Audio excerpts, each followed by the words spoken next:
negara harus menghadirkan tersangka Rizal Khalid untuk ke persidangan. Saudara, Kejaksaan Agung menyita kendaraan mewah yang diduga terafiliasi dengan tersangka kasus korupsi tata kelola minyak mentah Rizal Khalid.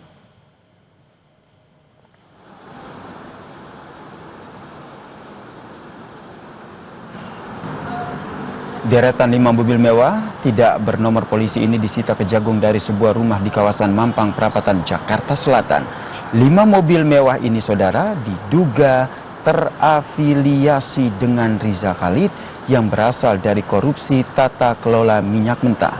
Kejagung menduga plat nomor pada mobil sengaja dicopot untuk menghilangkan barang bukti dan tidak terdeteksi penyidik.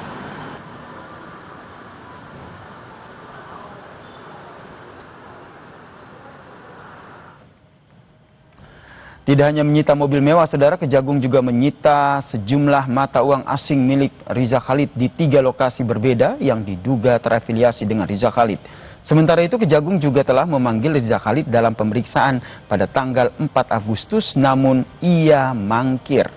Kejagung memastikan akan mengeluarkan DPO atau Red Notice untuk Rizal Khalid. Setelah meninggalkan Indonesia sejak Februari 2025, Rizal Khalid terdeteksi berada di Malaysia.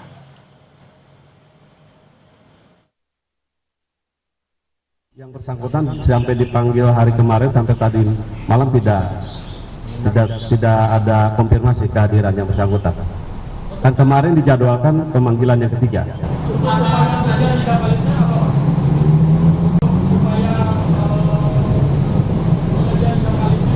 Yang jelas penyidik akan segera melakukan langkah-langkah hukum ke depannya.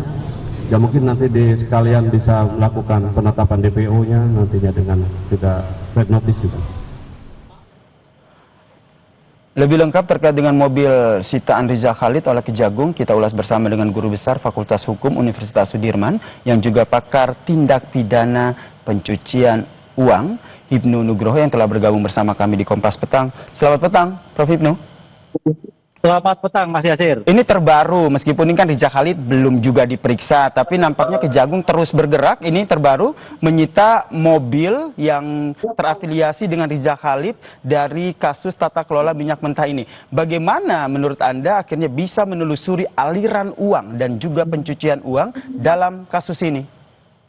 Iya, ini kan sudah masuk kualifikasi penyidikan. Penyidikan itu adalah serangkaian tindakan penyidik untuk mengumpulkan barang bukti guna menentukan tersangka.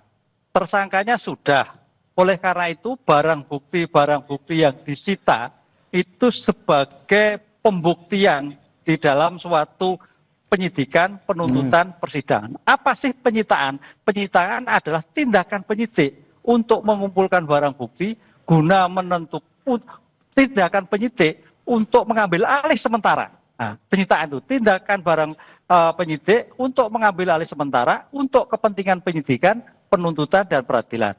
Lah, kaitannya dengan kasus tata kelola minyak sudah barang tentu terkait kerugian negara. Terkait kerugian negara berarti terkait nanti uang pengganti, jumlah kerugiannya. Oleh karena itu dalam tingkat penyidikan ini, kecepatan penyidik Jaksa Agung untuk menyita aset-aset terafiliasi sangat menentukan. Karena nanti bisa diperhitungkan tentang penggantian kerugian negara. Ini jangan sampai barang-barang itu hilang atau sengaja dilenyapkan. Begitu. Nah, ini nih barang-barang hilang atau sengaja dilenyapkan. Kalau kita lihat nih pada saat disita ini plat kendaraan ini sengaja dicopot. Apakah ini juga seperti kata Anda tadi, Prof, sengaja untuk menghilangkan barang bukti ataupun jejak dari kasus ini? Lah, ini ada suatu masa hukum dua, Mas. Kalau ini nanti sebagai barang bukti dan barang bukti itu terkait terafiliasi dengan tindak pidana dan ternyata barang bukti itu adalah nomor identitasnya dihilangkan, ini akan menjadikan obstruction of justice, menghilangkan barang bukti, melenyapkan barang bukti. Pertanyaannya, siapa yang menyelapkan barang bukti ini? Ini suatu problem hukum yang akhirnya bertambah lagi permasalahan dalam kasus minyak ini. Gitu.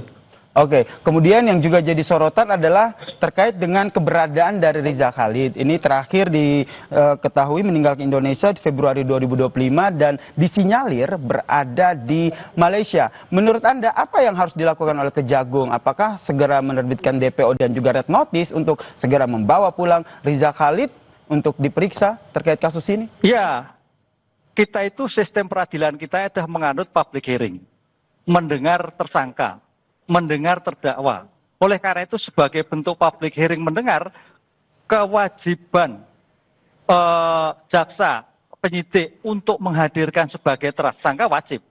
Karena itu nanti akan bisa memberikan keterangan-keterangan yang lain. Dan ini jangan sampai ada nanti in absentia, ini jangan sampai. Karena ternyata ada di Malaysia. Jangan sampai negara atau siapapun penyidik melakukan in absentia di mana seorang tersangka itu diketahui beradanya. Itu loh. Oleh karena itu bagaimanapun upayanya negara harus menghadirkan tersangka Rizal Khalid untuk ke persidangan. Sehingga Prof. Hipnu sendiri juga mendesak, maaf saya potong, sehingga Prof. Hipnu sendiri juga ikut mendesak agar Kejagung ini segera menerbitkan DPO. Karena kalau kita lihat, apakah ini bisa terbilang lama, Prof? Karena kan sudah dipanggil 3 kali, mangkir. Kemudian apa yang menjadi pertimbangan dari jaksa sehingga pada udah jadi tersangka, loh ini kok tidak langsung begitu dikeluarkan DPO ataupun red notice? Ya, ini suatu problem besar ya, karena ini kan raja minyak ya. Saya kira ini tampaknya Kejaksaan Agung menetapkan suatu dua proses ya. Panggilan 1, panggilan kedua, panggilan ketiga dan sebagainya. Dan ini sebagai bentuk peradilan yang baik itu Mas. Nah, nanti kalau memang sampai ketiga tidak tahu ya daftar pencarian orang di DPO kan itu loh. Karena DPO ini yang harus kita lihat karena status DPO sudah tidak bisa melakukan pra peradilan. Takut saya kalau Kejaksaan tidak melakukan DPO bisa melakukan pra peradilan. Ini yang menjadi pertanyaannya sudah DPO atau belum? Ini problem hukum. Makanya jangan sampai ketidakhadiran Rizal Khalid itu menjadi tolak ukur, menjadi celah untuk melakukan suatu upaya-upaya hukum kepada Jaksa Agung. Ini saya kira kecepatan penyelesaian dan kecepatan untuk DPO, kecepatan mencari kejar-kejaran dengan Pak Rizal Khalid.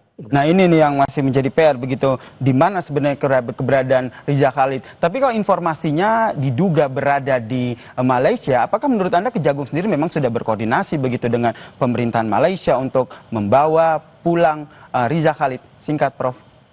Ya, kalau di Malaysia saya lihat dekat lah. Saya kira itu tinggal Kejaksaan Agung kerjasama Interpol bisa. Singapura agak sulit, tapi kalau Malaysia gampang. Oleh karena itu saya kira kecepatan untuk koordinasi di antar negara Interpol untuk menghadirkan Rizal Khalid tidak sulit. Kalau hanya di Malaysia. Tapi kalau di Singapura agak sulit. Karena sistem hukumnya itu berbeda. Di Australia juga demikian juga. Ini baik. Kecepatan supaya jangan sampai Rizal Khalid keluar dari Malaysia. Begitu Mas. Baik, terima kasih. Prof. Hipnu Nugroho, Guru Besar Fakultas Hukum Universitas Sudirman sekaligus pakar tindak pidana pencucian uang telah berbagi informasi bersama kami di Kompas Petang. Salam sehat Prof. Hipnu. Matur nuwun.